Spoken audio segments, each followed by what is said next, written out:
Hi, I'm Stefan and welcome back to the Great Guitar Build of 2021. In this episode, I will show you how I complete the guitar. From joining the neck into the body, staining the body, and put all the hardware into it. Enjoy it.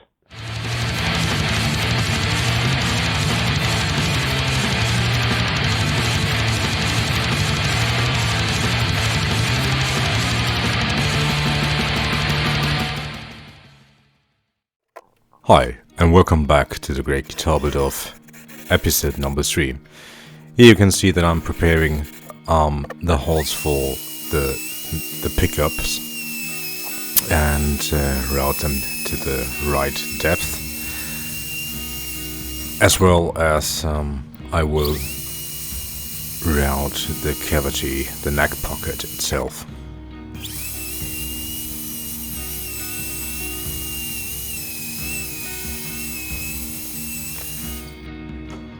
Now you will see that I'm foreseeing something. Hoffentlich bricht mir die Scheiße nicht. So I hope that I won't break it. Fuck it! And of course, it broke.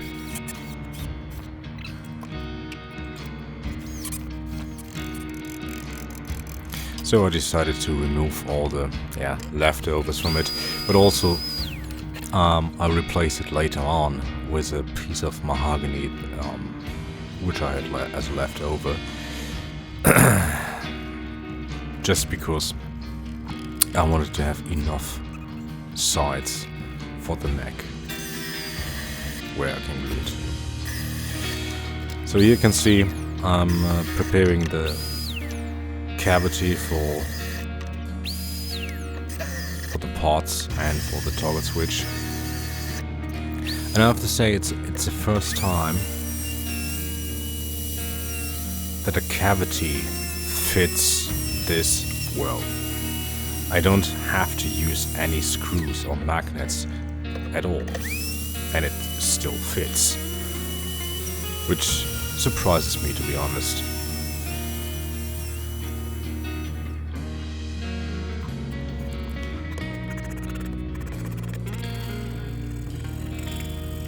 Now you can see that I'm trying to give this Explorer a somewhat more unique shape, and rasping and filing off the edges a bit. But I had to be, of course, very careful as the poplar burl is very thin. It was around 8 or 9 millimeters thick, so I had to be careful.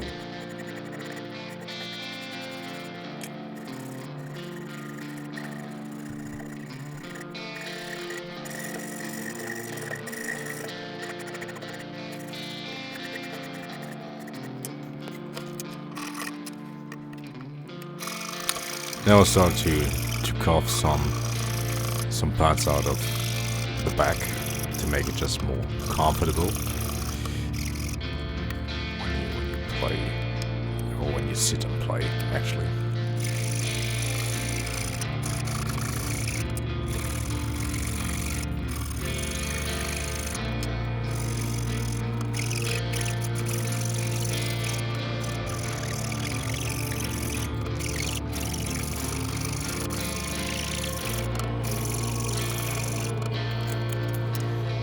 Well, now you can see that I'm carving out the Wampen cut, or the belly cut, to be honest. And I was too lazy to do it all by hand because, you have to remove a lot of material. And an angle grinder comes in very handy, to be honest. So, why not? Take the advantage of it and do the fine stuff with a rasp and with a file.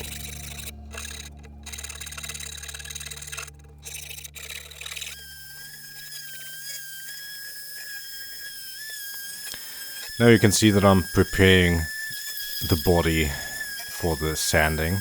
I have several grids laying around. I started with, I think, 180 and stopped at 240 with an orbital sander, and I went on to 320, I guess. But this was made by hand, as I don't have the sandpaper for the orbital sander. So I did it by hand, enjoyed the lovely weather we had, and did it outside.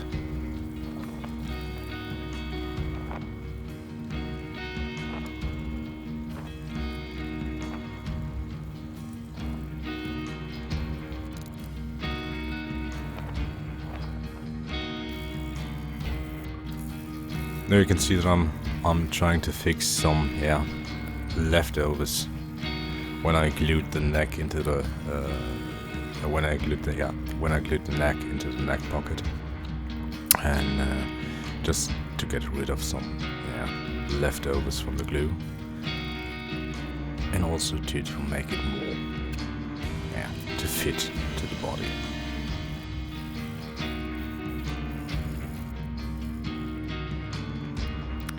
And now I'm trying to remove the CA glue leftovers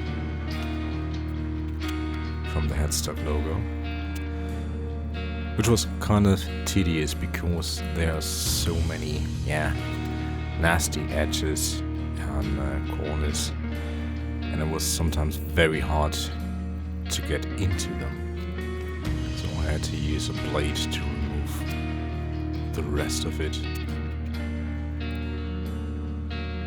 But I really liked it, to be honest, because it looks great to me.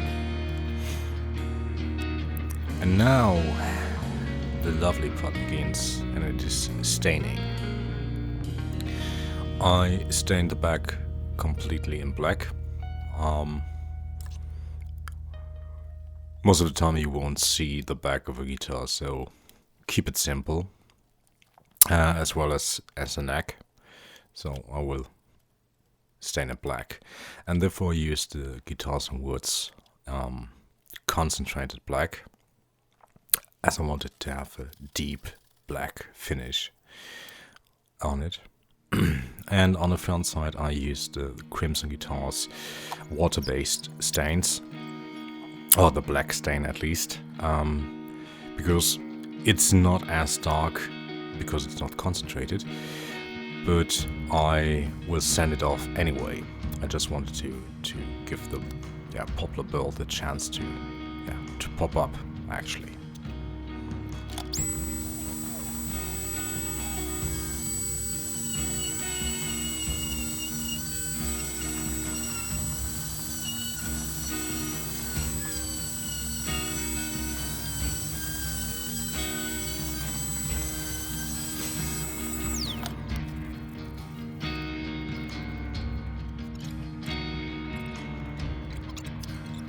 And now the boss is taking quality control. And you can see I made 3 different cups with different amounts of drops of blue, but well, I had to start with the concentrated blue to get a visible effect.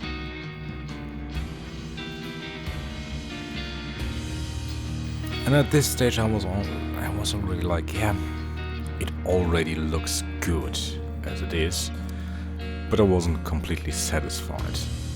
If you see how, if you can see how it pops out, it's gorgeous, I think.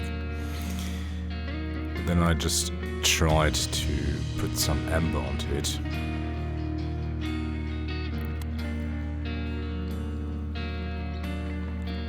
And it gave some this lovely effect with the blue and yellow, so greenish, yellow greenish. I really like the way how it looks.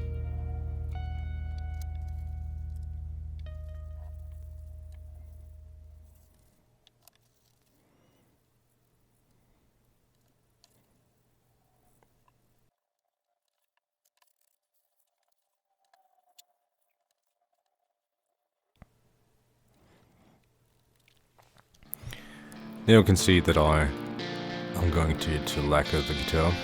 I put on in total like 4 or 5 coats of the chestnut acrylic lacquer.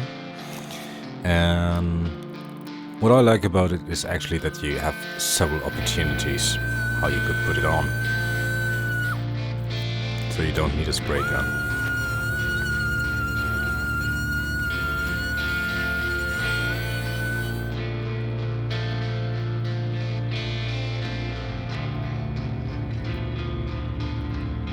Oh, it was time that the guitar comes finally to an end.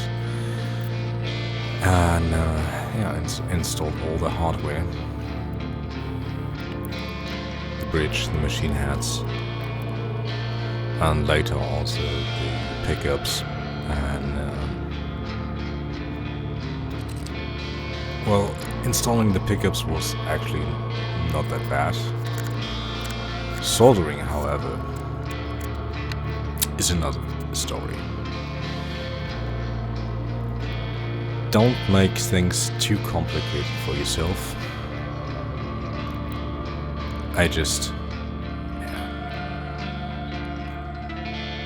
thought too complicated, and I messed up with this stuff. First of all, I had both pickups activated at the same time. I couldn't figure out why, and then all of a sudden I realized, yeah, you messed it up.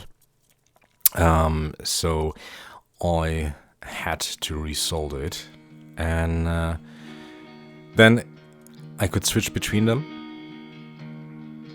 but couldn't change the volume. And I arranged that as well, and it worked out.